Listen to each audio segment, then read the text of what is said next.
Yeah, sure thing. Hey, you sold that car yet? Yeah, sold it to Carvana. Oh, I thought you were selling to that guy. The guy who wanted to pay me in foreign currency, no interest, over 36 months? Yeah, no.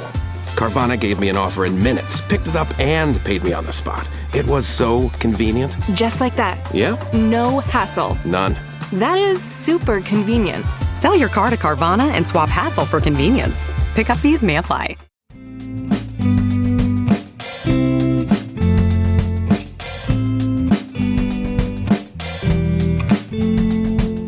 Hi, everyone. Welcome to Living in Santa Barbara. I'm your host, Kathy Henry, and one of the many things I love about living here is the incredible access we have to experiences you just can't find anywhere else, like the Santa Barbara Cinema Society. As members, we get the privilege of seeing films before they're released, attending Q&As with filmmakers, and even meeting them in intimate settings, something nearly impossible elsewhere, but effortless here. Today, I'm joined by my fellow members, Mahil and Robert, to discuss some of the standout films we've seen at the Cinema Society screenings and share our thoughts on this year's Oscar contenders. So let's get started. Robert and Mahil. Mahil? Yeah. I met them at the Cinema Society. I joined that 2 years ago. It's been so much fun. It has, there's like a little family at Cinema Society that's formed. My closest friends are there. Yeah. Really got to know Robert there. Yeah, I would say all my best friends in town are from that Cinema Society because we have films in common. Yeah. Certain things to discuss. Yeah. And we go out for dinner or do fun things once in a while. You see a lot of different aspects of the world and types of films. And so it's, it's kind of school about the world. And I think we're lucky to have Cinema Society in Santa Barbara. Yes. Like it is like a film school and the Q&As are 30, 40 minutes and Roger dives deep. Really fantastic.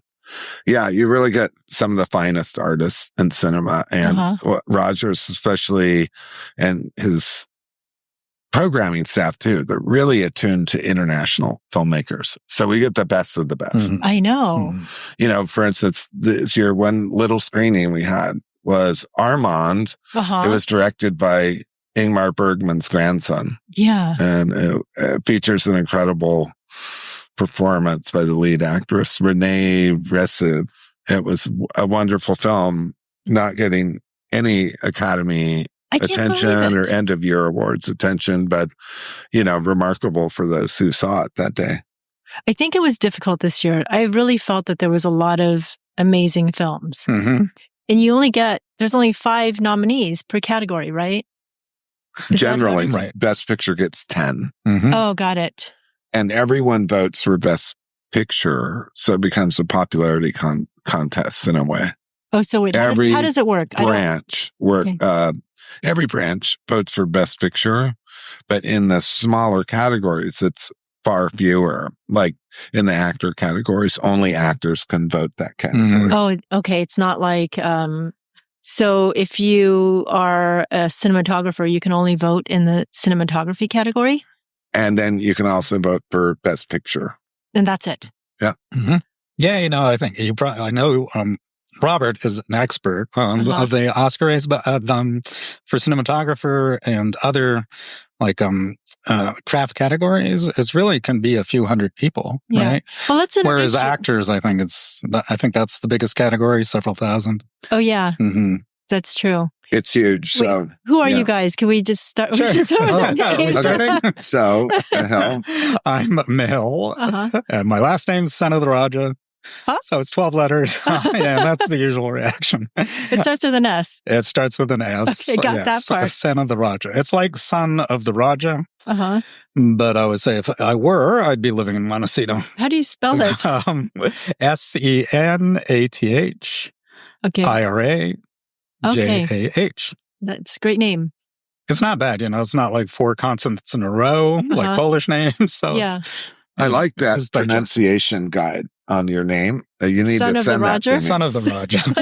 That's cool. And my name is Robert F. Adams, and I've been involved with the visual and performing arts world in Santa Barbara for a long time. Yeah. And in Aspen, and really part of the film festival community. So I've worked with Santa Barbara Film Festival, Aspen Film Festival, Really? Film Fest Tucson, and just other places I've been at. And I attended Telluride Film Festival one year. Oh, I want to go. It's so much fun. Is it? I can imagine. And Santa Barbara Film Festival is more civilized, I think. I kind of like the way it's run. I think it's the easiest film festival in the world, right? You can leave home in 15 minutes, be in an event with George Clooney, right? Yeah. That does not happen in most other places. Wow. Now, the Film Center, I just have to say, used to be known as the Fiesta 5. Yeah. And it's right down there by the Libero. It's on State Street.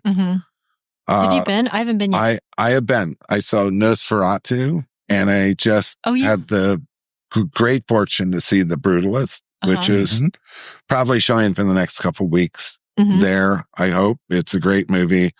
Anyway, but it's same old theater. They're going to raise funds to remodel it to a better state of affairs. Yeah. How's it looking right now? I mean, it's cleaner, right?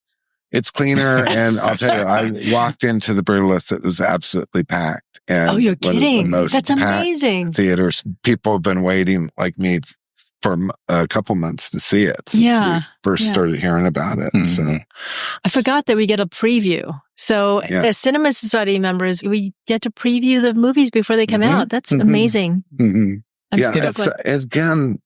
It's such a privilege because sometimes we see movies in the weird area of distribution. We have sometimes movies at screen movie theaters. Sometimes they're on Netflix. Yeah. Sometimes they're in between. They haven't figured out what the distribution path is. So that's part of the challenge and part of the fun of being in Cinema Societies. We're bound to see all the on the screen. Yeah. Really, most 95% of the best movies on a big screen with that sound system up there. And you forget how much you enjoy seeing it on the big screen. Like so many people have been conditioned to watch things on Netflix, movies anymore. But when you're there and you get to enjoy it with all these other people, like you're having that community together, and then we have something to talk about afterwards, I think it's a great experience. Yeah, absolutely. Friends and I went to see The Third Man, his old film, Orson Welles is in it, Carol Reed, and it was so beautiful on a big screen, and it just draws you into the story. And, I know would not have had the same experience just watching it on at home. But that's previously the only places it's been available.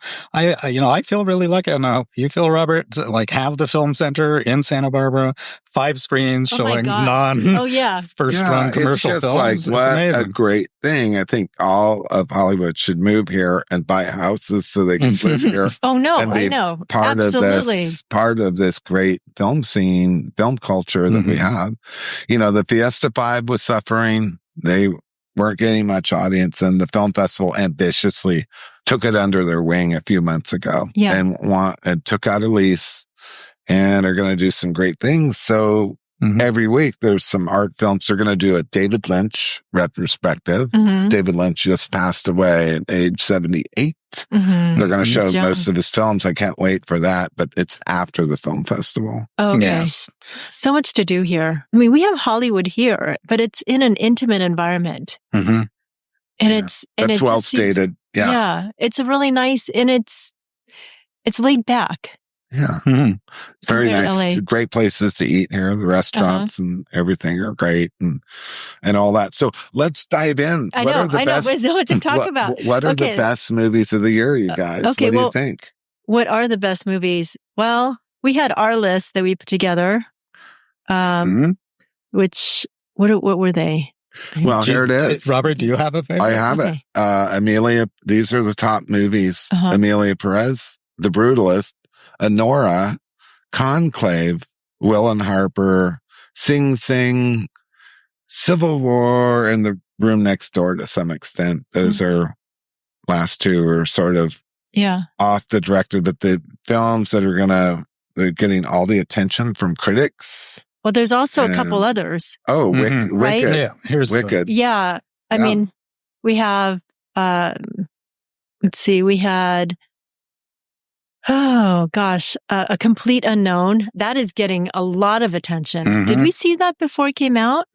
We did. Okay. We saw that. It was terrific. Yeah, because I was wondering why nobody was talking about it. It's because it wasn't out yet. Mm-hmm. And you haven't I seen was it away. yet. No. Oh, yeah. I was in Toronto and so missed it. So what did you guys think?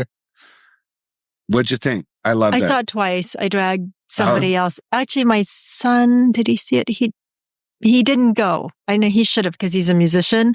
But just to see Timothy's performance, I was blown away. That was such a good performance. Yeah, he was nominated for Best Actor. Yeah, I know. He deserves it.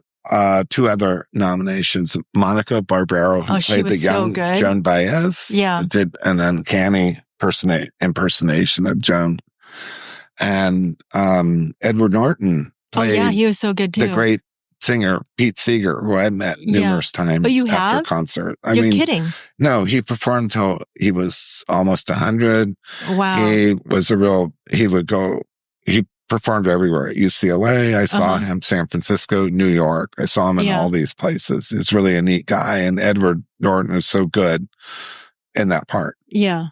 I heard the film does not shy away from showing Dylan as unlikable. Yeah. Is that right? Yeah, I would say so. Mm-hmm. Which is a truism. If you've ever seen this documentary, D.A. Penbaker, about Bob Dylan from the 60s, it's totally unlikable. It gets in arguments. He's annoying. And Timothy Chalamet kind of didn't sanctify or clean up his portrayal as Bob Dylan. He was really kind of annoying in that movie. Are those your top movies that you feel? Hey, this is the list of the top, you give Amelia all the nominees. Well, like I said, Nora, Brutalist, Complete Unknown Conclave, Dune Part 2 is part of this list. These are for Best Picture nominees, and this represents very well some of the top movies. Amelia Perez, I'm Still Here, Nickel Boys, which we saw in a couple of us did. The Substance with Demi Moore, a body horror. Oh, yeah. Is part of that. And then, of course, Wicked, which is so popular with audiences across the land, maybe globally too. So out of all of those, I have to say, Anora, I don't really understand that one. It didn't. Do you want to talk about that one? I don't know. I want to be nice. But I had a hard time. I couldn't watch it. So what didn't you like about it? It was too much screaming and one tone of the acting. That's what I thought. And that after a while, the screaming and it was just like there was no break. Maybe that's what it was. Is that the movie that you just never had a break from the screaming? I think that was the intent. It's like this really well choreographed, loud chaos for a lot of the film. Yeah. And Sean Baker does such a great job of orchestrating all that. Yeah. Technically, it's an interesting film. But I know a lot of people didn't like it. I kind of liked it. I think, some people don't like films with unlikable characters. Yeah. I kind of like unlikable characters. And then I just thought it was funny. And it certainly is filled with sex. I mean, sex. It's all about a sex worker. Yeah. And the sex she has with different people. And that's ever present. And I sometimes think that's interesting, but it can make people uncomfortable. And that was so much sex in not every scene, but that was really core of the story. So was he trying to disturb you? Is that the intent? And that's why he's up for Best Director? My take is, he's always shown, Sean Baker's always shown people not seen, cultures not seen very often. So I think it was like that. I know his films have been called poverty porn. So it shows people of lower socioeconomic status. So it's sort of is this poverty porn or regular porn or both? Oh, interesting. Yeah. And he films these marginal characters that are really never the subject of anyone else's movies. He's often looked at people working in the sex industry. I can think back to this whole bunch of, Tangerine, his whole films that he's made. He often will feature that, and no one else really does. And he kind of gives a slice of life we don't normally see. So that's a name he's made for himself. Because I'm new to cinema. I just started watching films really 2 years ago. I kind of had not gone to movies for a while. Mm-hmm. And then because of COVID or because no, just because I was too busy, focused on so many other things. I had a active son, and I kept him super busy. And so has it been great? Good for you being into films again? Well, I mean, I guess the reason why I did it is because I became an empty nester and then my son went to film school. Has it been a way for you to connect with your son? Do you have a relationship around film? I do, but I don't think he wants to hear any of my advice. And I don't think, because I guess that's just how it is. He's 20. Sure. I don't think he wants my advice. And I don't know if he wants my help, but I probably shouldn't be helping him. Opportunities come up, but it's been fun, actually. Mm-hmm. Yeah. Was there an opportunity that you wanted to talk about? Oh, that opportunity? No. No. Yeah, you can't. Well, one of the things about the Cinema Society is you can actually meet, you never know who you're going to develop a relationship with. It could be one of the guests, that's doing the Q&A. And it's very interesting because they're just people. Mm-hmm. We live in a small town, but we're living in the world because we get to meet people from all over the world that come here to visit, to vacation, but also to come as a guest of the Cinema Society. Yeah, right? That's and true. The film festival. We get directors from Turkey. We get directors from Brazil. India. India. Amazing. Even that guy that just got the nomination for Flow. Mm-hmm. I mean, the Latvian animator. Yes. I don't know his name. So I brought my Latvian friend. Uh-huh. And, I guess they know people that know each other. You just never know because Latvia is not a big country. Yeah, it's a great country and very cultural and really special place. The Latvians I've met, I would recommend anytime. Yes. I guess they're a creative culture. Are they an artistic country? Yeah, probably they are. It's next to Finland and Sweden, right? Yeah, I guess they got a lot of time to do stuff because it's dark and cold. Right. Well, there's this film festival called Tallinn Nights, which occurs in Tallinn, Estonia in the dead of winter when there's very little sunlight. Oh, right? my God. The days are long. And I always thought, that might be a fun film festival to go to because it's fun. sitting in the dark. Oh, yeah. And it's dark out. Yeah, for sure. So I want to say about Anora, just want to come back to Anora. Many film critics have loved it, whatever. I think from me, my perspective, it's a really good example of a Sean Baker movie. Mm-hmm. There's always chaos. There's always someone marginal and there's always a journey in the center of the film. They go looking for people in this film. It's a lot like The Wizard of Oz in the sense that he always has his main characters on a mission and looking for someone, and they encounter kooky, crazy characters and interesting comical situations. So it's a formula. Kind of. Almost like a formula. And I think this is a good example of how he structures his films. And so if you look at that, I think they're trying to honor Sean Baker by doing a typical, wonderful, chaotic, dark comedy Sean Baker movie. Okay.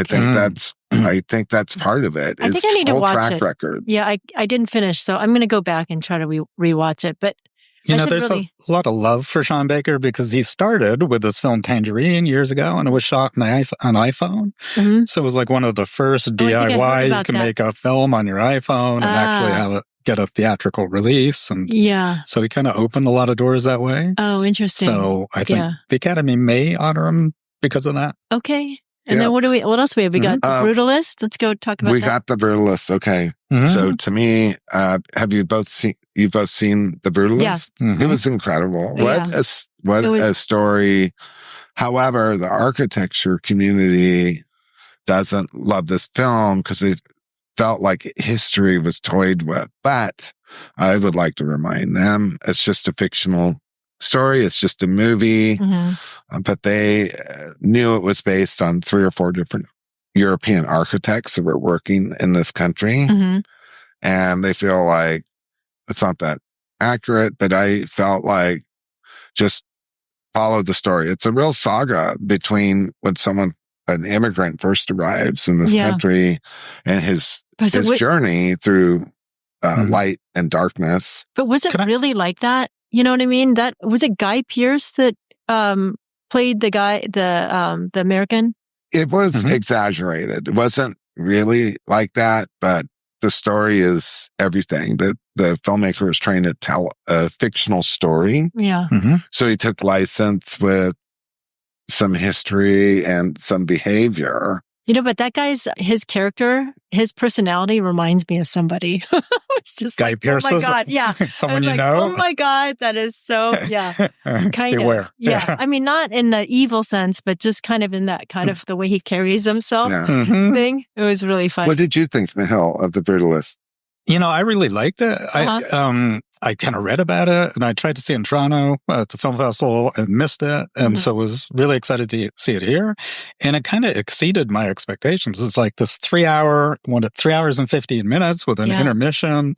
I don't really make films like that, but it flew by for me. Totally. Did it for you? Yeah. Yeah. It was a really good film. It was so well structured. And like you kept wanting to see what's going to happen in the next scene. Oh, and plus I love design too. So just to see this I'm like, oh my God, that's such a great, room.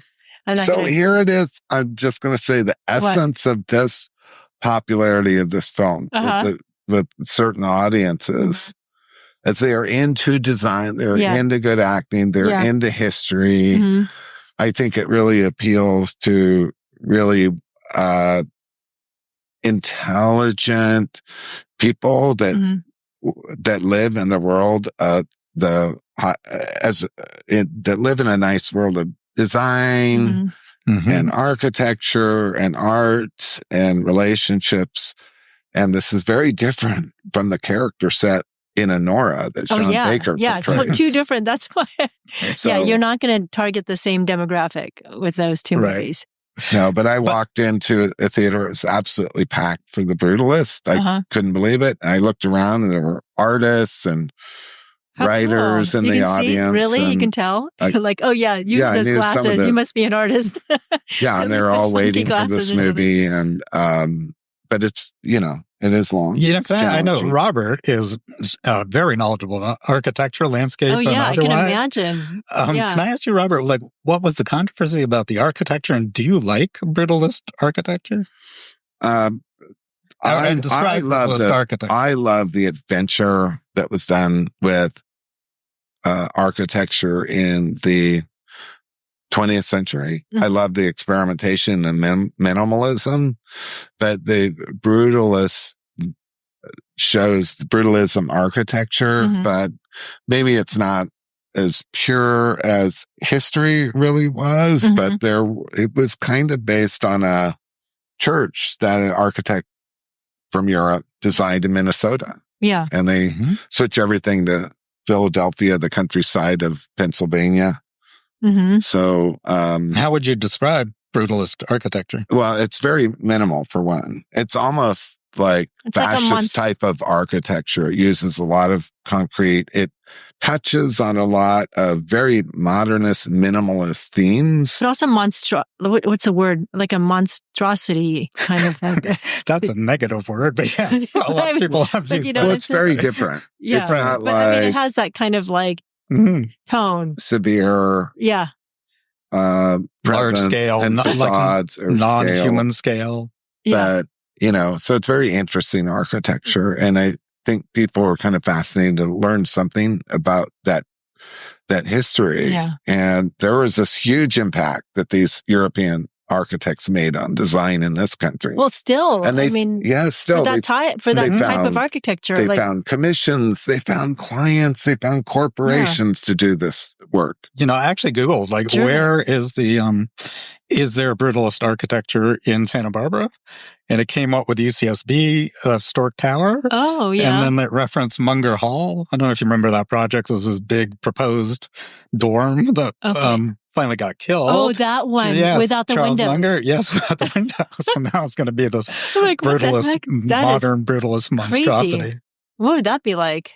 Oh my gosh. But I think it was good for audience to see a different kind of architecture that was shown in The Brutalist, like something very different, especially that library they created. Oh, yeah. Where they took away this traditional library and made it so minimal. Should we do spoiler alert? Spoiler alert. Spoiler alert. But if you go to the Brutus, look at the architecture. It'll be shocking because it is so minimalist. But it's so interesting. Yeah. All right. What other movies do we have? Let's see. So probably Emilia Perez. Right? Oh, yeah. Let's talk about It's a top contender. What do you think, Robert? So well done. So well done. And I think that's the favorite right now to win an Academy Award. Seriously? They have the right kind of influencers on that. I don't know. It looks like it's lining up to be the favorite. That doesn't mean that'll happen. What I like to say is like the Oscars, like look at, the top 10 or top 8 or something. And it doesn't matter who wins, because if you're in the top 8, you've achieved a lot and your film's probably worthy. So that being said, the Oscar, I know. What's that? Yeah, just getting a nod or a mention. It's super important. Yeah. So even though something may not win Best Picture, in years down the line, it may be considered kind of a classic. So, especially as a foreign film. Like, I'm sure it's the foreign film that's gotten the most nominations. Did you see it, Kathy? Yeah, I did. Yeah. I think I saw it twice.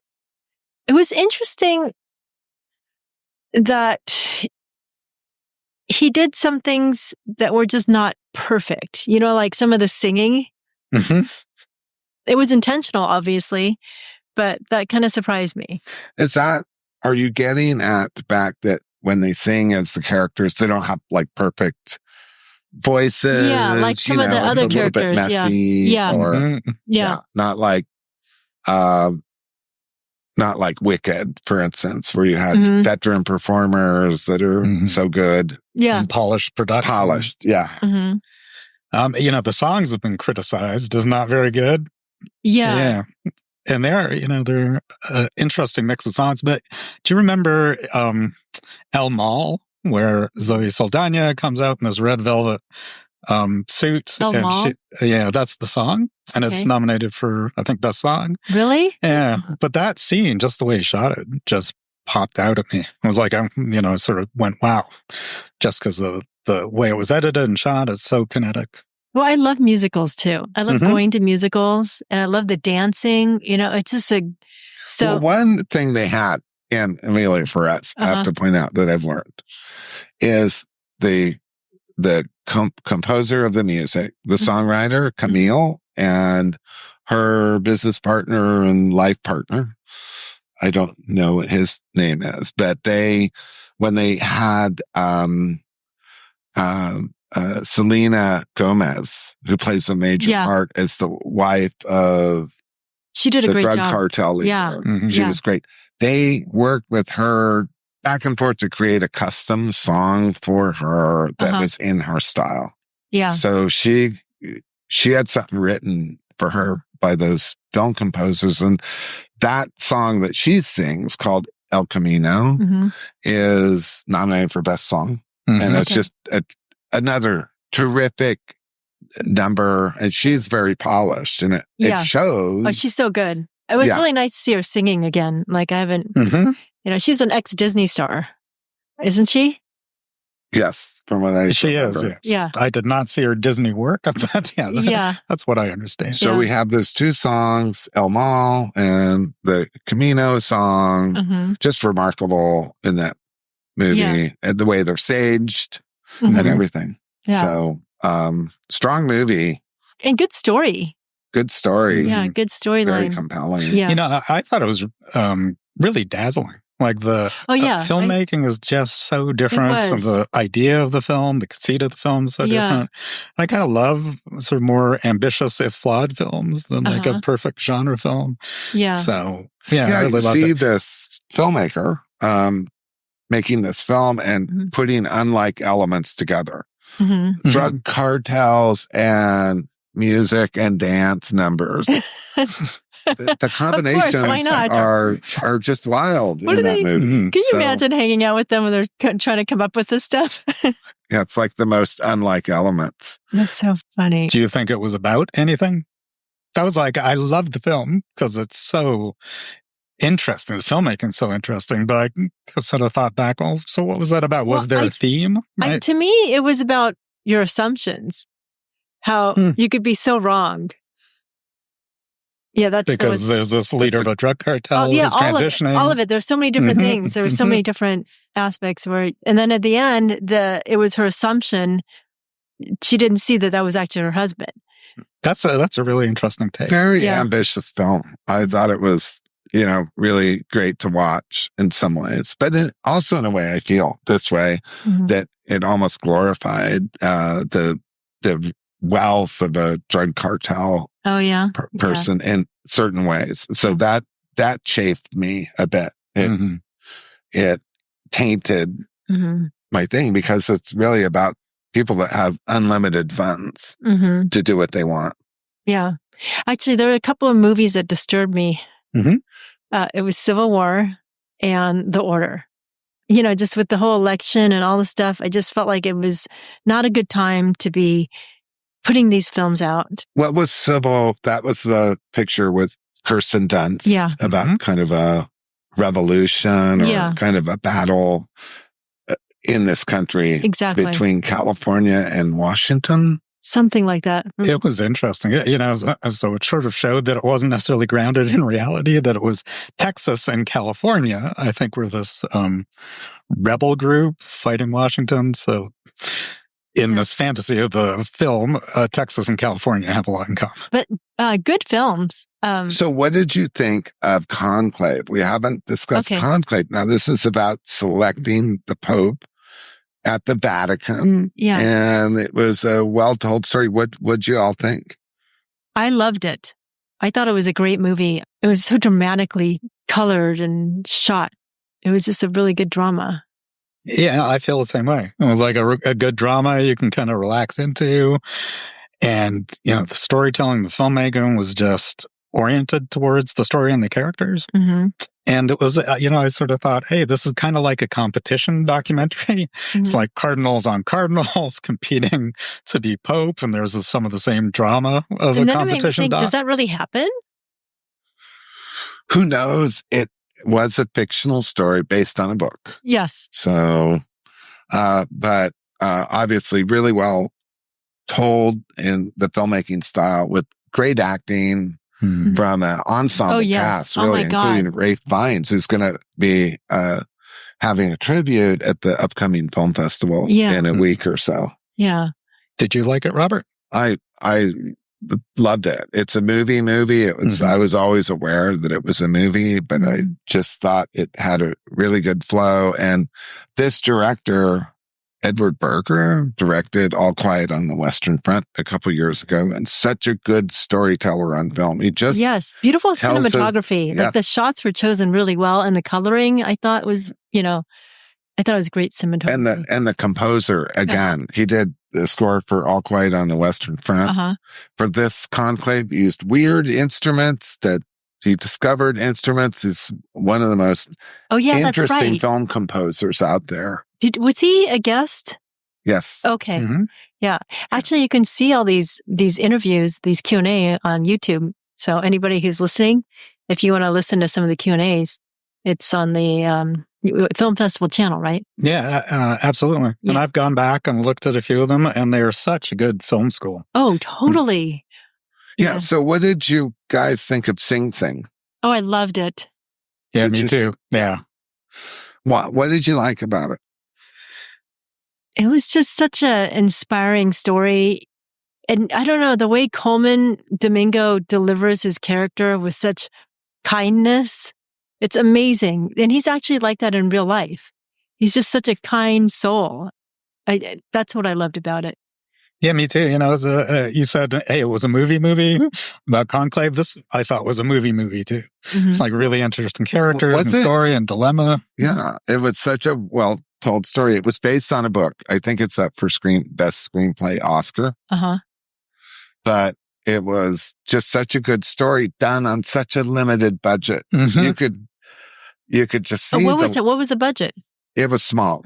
$1 million? You can tell. 3 million? Maybe one I don't know for a fact, but you can tell it had a great story, and a small budget, and it was a passion project. This is not a spoiler, but the subject is people in prison doing theater and the things they discover about each other and themselves, and the transformative effect of doing theater in prison. And it's something that the actor Tim Robbins has done for decades, has worked with theater in prisons. Yeah. Mm-hmm. But this filmmaker, director, really brought a great ensemble cast, and Coleman Domingo was great, but so was everyone else. Well, the ensemble was actually prisoners.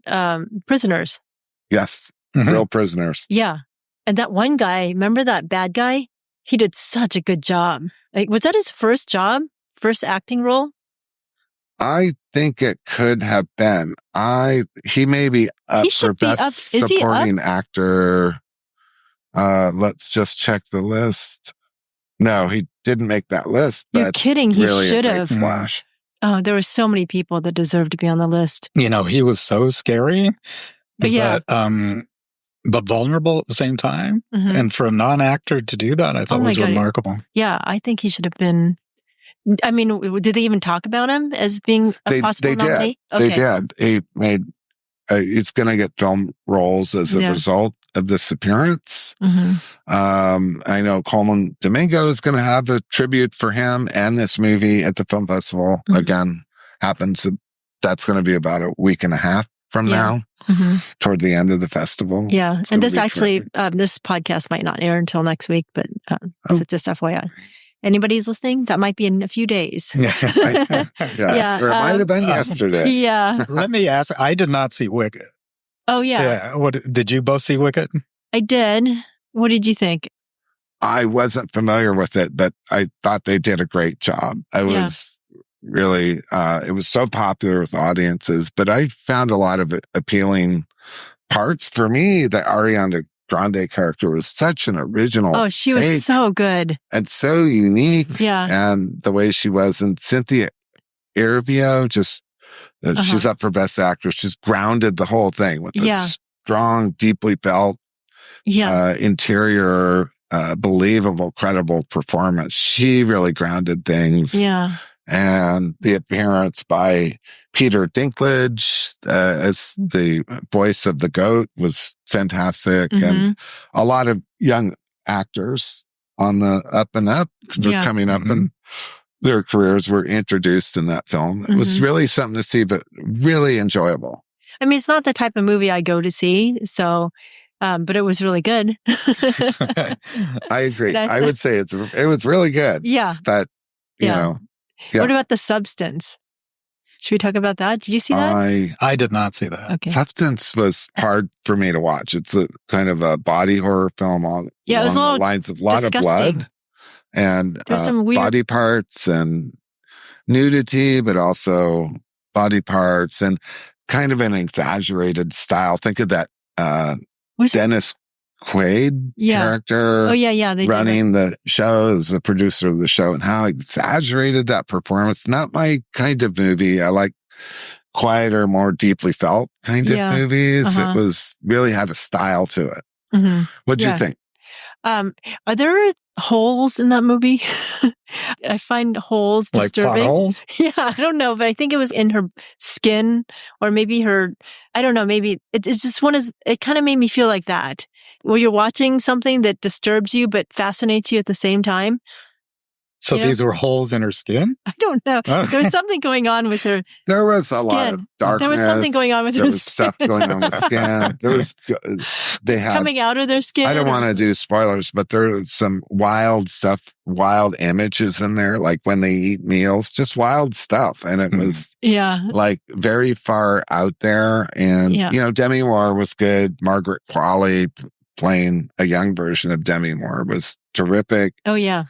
Let me ask you, I think she is favored to win Best Actress. Really? I know her speech at Golden Globes was, amazing and so well received. Let's see, do you think she will win, or do you think she deserves to win?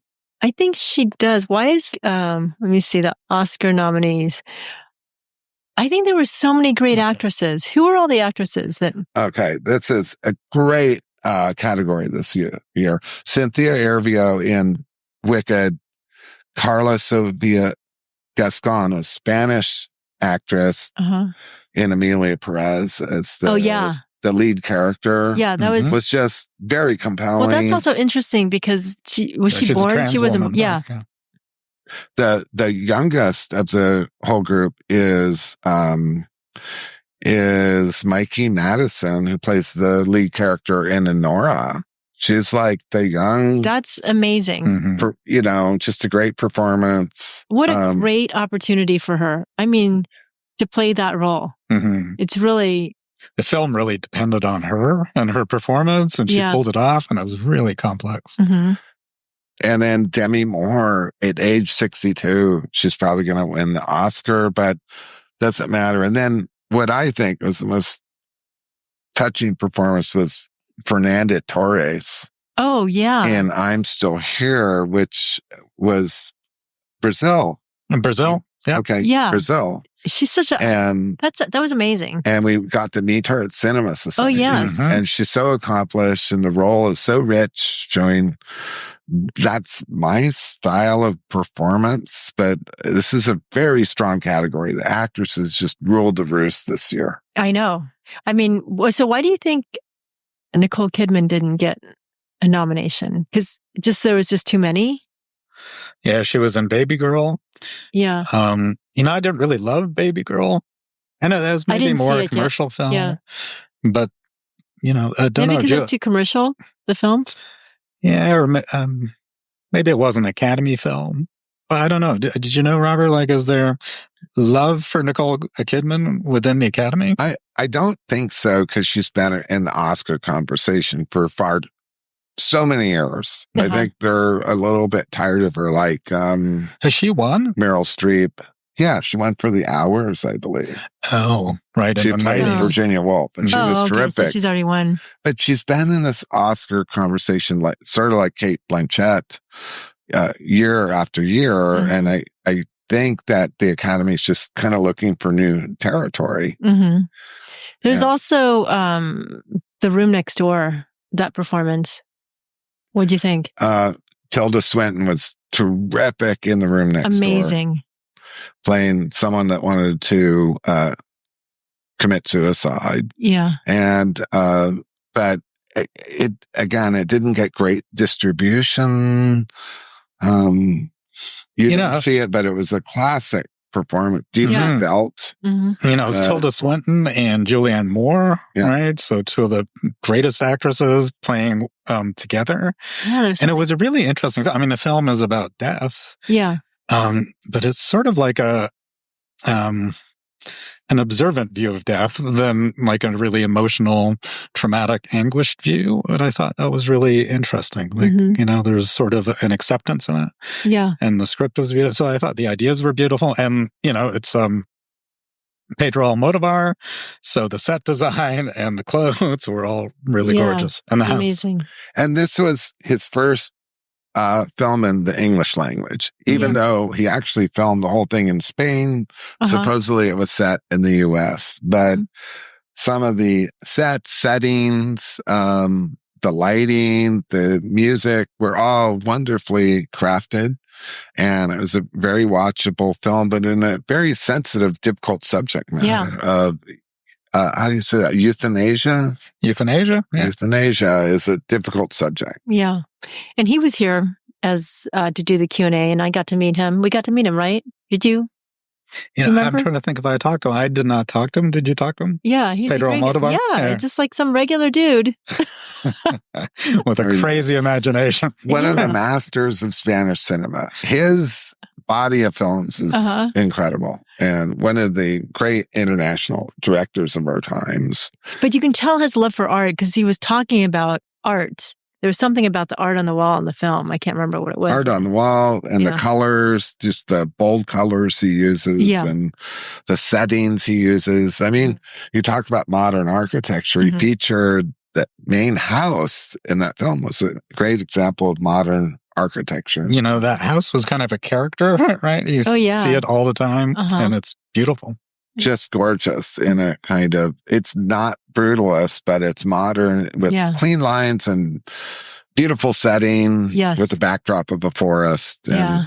Kind of reminds me of like Carmel or Marin County or something like that. Yeah. Or the Pacific Northwest. Yeah, very special kind of setting. Mm-hmm. Okay, so we've been talking about these fiction narrative films, these stories. How about documentaries? Anything come to mind? Well, I guess Will and Harper. Will and Harper. Which is why we have, I don't know if they can see. Okay, so I have a story about... Here's Will. Will Ferrell was in town for a Q&A at Cinema Society. Uh-huh. And one of your friends, Kathy, brought we were all together. One life-size doll of Will Ferrell, not life-size, miniature size of Will Ferrell as the elf character. Let me tell you what happened. So we were sitting at Clark's Oyster House, and then they were saying, we saw these dolls. No, I said, do you guys want to go see Will and Harper tonight? Because they weren't planning on going. It's Will Ferrell. And they're like, we just saw these dolls down at CVS. I'm like, oh my God, go get them so we can give it to him because he's going to be doing the Q&A. So that's how we ended up with these dolls. But, that's fantastic. Yeah. So I was given at least one doll to take and meet Will at when he received the Kirk Douglas Award. Uh-huh. But I had to leave the doll in the car because it wasn't acceptable to bring a version of Will Ferrell on the press line. Yeah, we were that very would have been like a little fanboy. Yeah, that would have been. It's like, I love you, Will. A little weird too, I guess. So Will has driven around in my car now for close to 2 months. You'll never forget Will. Waiting to return the Will Ferrell to you so you can return it to your friend. But you also got a hug out from Will. Yes. He liked my question about camera setups, and he was so nice to give me a hug and say, I love your question. And anyway, he was so much fun. Yeah. And that was really a touching movie, wouldn't you? It was a beautiful movie. It was one of the most affecting movies for me because it's like this, apart from the, his friendship with a trans woman. Yeah. It was just a beautiful portrait of friendship. We're talking with each other in a car for like 2 hours, and it was so compelling and funny. And driving across the country, town by town. Right. Yeah. How interesting is this country? Yes. Mm-hmm. Oh my gosh. What other? I'm just dying to know from both of you, what is a movie you really liked, but no one else is talking about, no one or other people didn't like it? What's your secret favorite movie that no one else liked? Let me see. You think about yours while I think about mine. Yeah, Robert, it's a good question. So there's a movie called Evil Does Not Exist, which is sort of like got no attention. It was by the director of Drive My Car. It's a Japanese movie that I forget if it won or was nominated the year before. Okay. And I saw it in Toronto, and it's this beautiful story set in like the countryside in Japan. And there's this older man who's sort of a forest tender. So it's but then a glamping company comes to move in. Uh-huh. And so the first half is this really beautiful meditation on living with nature. Uh-huh. And then it switches into this battle between the locals and this glamping company about preserving it. And then there's this shocking twist at the end. And I won't spoil it. How do you see that? I didn't look up to see where it's available. It's got to be on streaming somewhere. Yeah, yes, I will. It's Evil Does Not Exist. Yeah. So it's not on this, it's not one of these, so it's a different whatever we decide, kind of? Yeah, it's not on any list. Okay. This is what you decide. Okay, so mine had to be, Mahil took me to this movie, Challengers. This has two of the young male lead actors and Zendaya in it. Mm-hmm. Okay. The theater was filled. What's it called? It's called Challengers. It's about tennis. It's about a 3-ring couple, 2 men and a woman who have interchangeable relationships with one another, sort of like a 3-way love story. Okay. And it was just fascinating to me. It was sort of flawed, but so fun to watch. Uh-huh. And in the audience, the theater audience was packed with young women. They loved Zendaya, or maybe they were there for the young actors, Mike Face and Josh Connor, Mm-hmm. who are both just excellent in whatever they do. Yeah. Wait, is this a new film? It's a new film. It came out about 8 months ago, maybe. And yours is what? Mine was last year, but early of last year. Okay. So. You know what I liked? It was a short film. It's called Pisco, the Crab Child is in Love. It's a Japanese film. Uh-huh. Is it animated? No, he shot it one day on I'm going to ask him if there's some way for you guys to see it because you have to see it. Mm-hmm. It was crazy. So what did you love about it? It was just totally quirky and funny. It was, I saw it at the Sundance Film Festival. I think that was nominated for something. I think I've seen Pisco, that title. The Crab Child, really? Yeah, somewhere. Sounds familiar. Right? For a short, it was a short film. Yeah. All right. Anyway, I think that was we saw touched on in the short film world, which is a whole specialized world. Yeah. Because for years I was a screener for the Aspen Shorts Fest, and I'd see hundreds of short films every year as part of the kind of a selection committee. Are you? Are you from Aspen? Do you used to live there? No, I lived in Santa Barbara for the past 25 years, but my wife and I took a break, and we moved to Aspen for 7 years. And where I did a deep dive into a small Rocky Mountain film festival. Yeah. And it was so much fun those years, but we came back to our house in Santa Barbara and loved both places, really. Yeah, I know. Well, we saw 63 films. Are there, I think, around 63 with this? That's a lot of films. That's a lot of films. Yeah. And so I think the Cinema Society was really great to be part of. Because I have to make this point again. It's hard to see some of these titles. Where do you see them? Online or in a movie theater? Maybe they have a week-long run and they're gone. And, this film festival is great because they're going to be re-showing some of these major movies we discussed as part of the program. I don't have time for all this. I have to also work. No. I actually pulled the box office for the top 10 films. So it's always been So what were the top 10? So Wicked, I think, had the highest grossing, 466 million, and then Dune, and not surprisingly, 283 million. And that's part two, Dune. I didn't see Dune. I didn't see that movie. It's terrific. Okay. Well done. And then Complete Unknown at 59 million. And then it drops significantly to Anora at 32 and Conclave at 32 million. And The Brutalist, only at 6 million. What?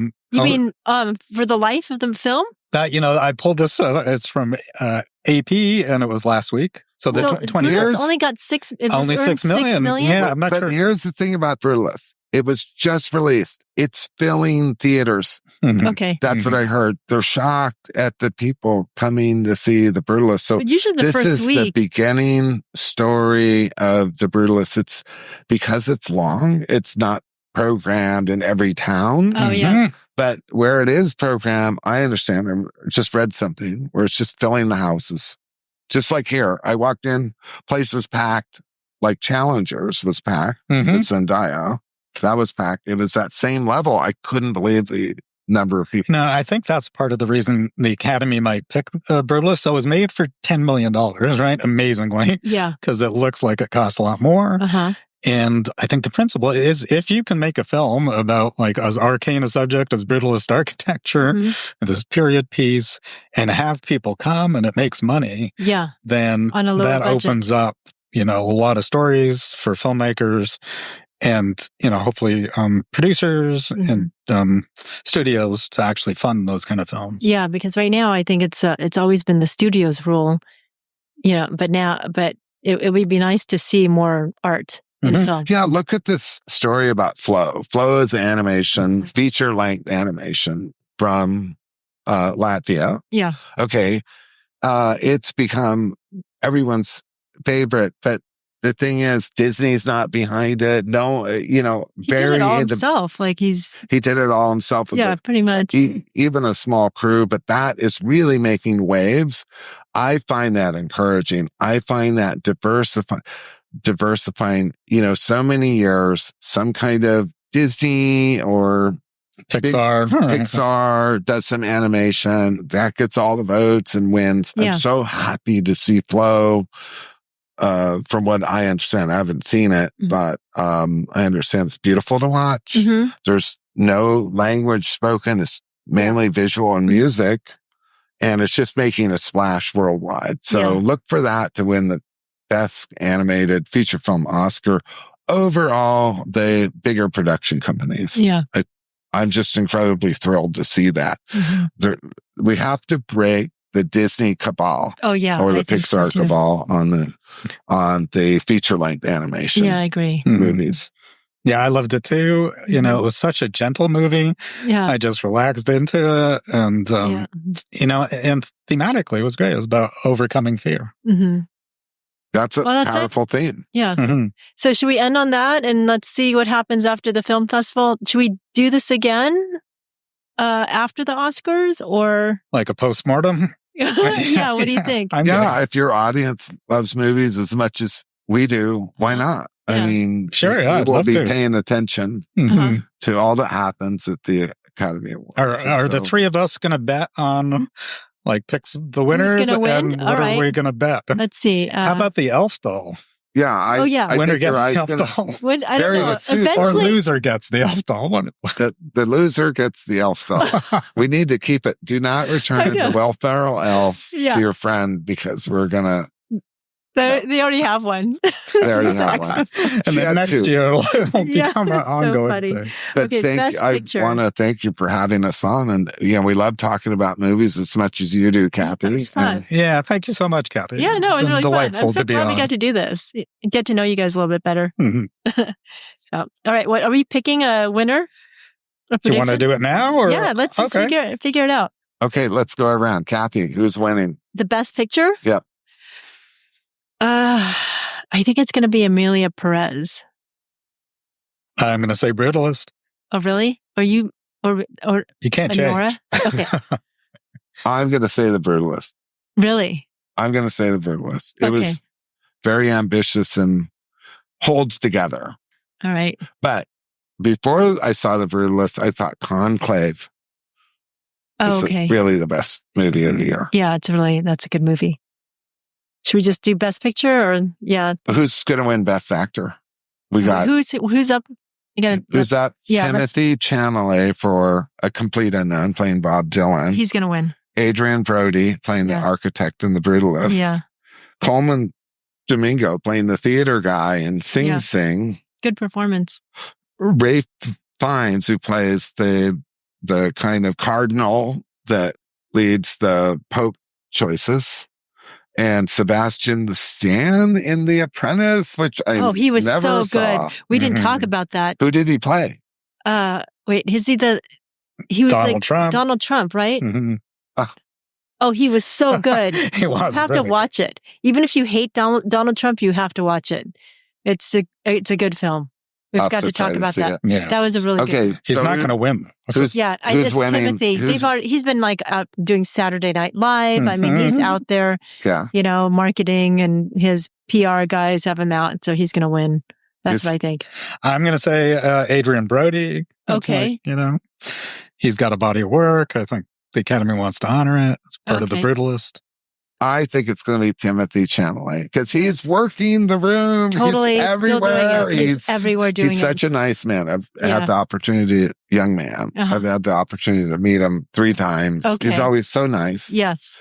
And he's going to win. Like Demi Moore is going to win Best Actress. She is treating people well. Mm-hmm. She's going around meeting and greeting people. Mm-hmm. Those two are at work in the room. They're working in the room. And actually, Robert, you said she was just announced that she's doing something at the Santa Barbara Film Festival, right?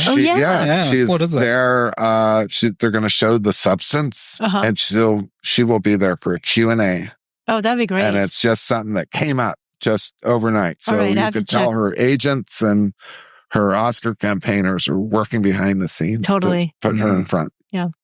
All right. Well, I guess I'll see you guys soon then. Thank you. And we'll figure out who gets elf. Come back to talk about movies. Okay. Sounds good. All right. Thanks again for tuning in. If you enjoyed this episode or want to stay in the know about Santa Barbara, don't forget to subscribe. If you want to learn more about the Cinema Society, the Santa Barbara Film Festival, or what it's like to live here, I'd love to connect. And if you're thinking about moving to Santa Barbara or need help with buying or selling a home, please reach out to me. You can click on the link in the description. Also, please be sure to check out the weekly real estate market update on the Living in Santa Barbara podcast YouTube channel to stay informed. Be sure to put Living in Santa Barbara podcast as the full name. Thanks again, and I'll see you next time.